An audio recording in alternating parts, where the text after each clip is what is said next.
فير هيلعب بطريقه 4-3-3-1. تمام. توافق ان البنات يحللوا ماتشات الكوره؟ لا، خليهم في المواعين. لا. ايه المشكلة طالما بتفهم في الموضوع يعني؟ لا طبعا.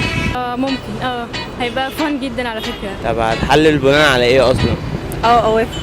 لا طبعا. بس كوني منتخب ده نعمل فرقة صعقة على حق ربنا.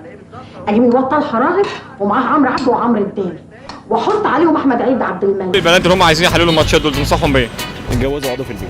الشغل مش عيب. مالهمش كلمه عندي عشان اقولها لهم اصلا. المطبخ ينفع لكم بس. تركز في البيت عامة يعني. بطلوا بس كده. والعب براس حربة واحد حماده شنح والهجمه المرتده وجول وخلص الماتش 4-1. في شباب معترضين على الموضوع ده وبيقولوا ان البنات ما ينفعوش وانهم يقعدوا في البيت افضل يطبخوا ويعملوا الكلام ده. ايه رايك؟ لا ده مش عارفة، الرجالة دول بقى هم اللي يقعدوا في البيت يعني. لا عادي، البنت دخلت في كل المجالات. انا مش هرد عليهم اصلا، اسيبهم كده يرجعوا مع نفسهم. بس دي نفسنا. دي نفسنا.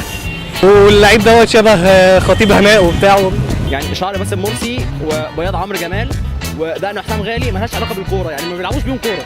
يعني انا اسف لاستشفار عمرو جمال في ماتش الزمالك، بس يعني هو عايز حاجه؟ شكرا. الفاضل اللي عنده في الساعه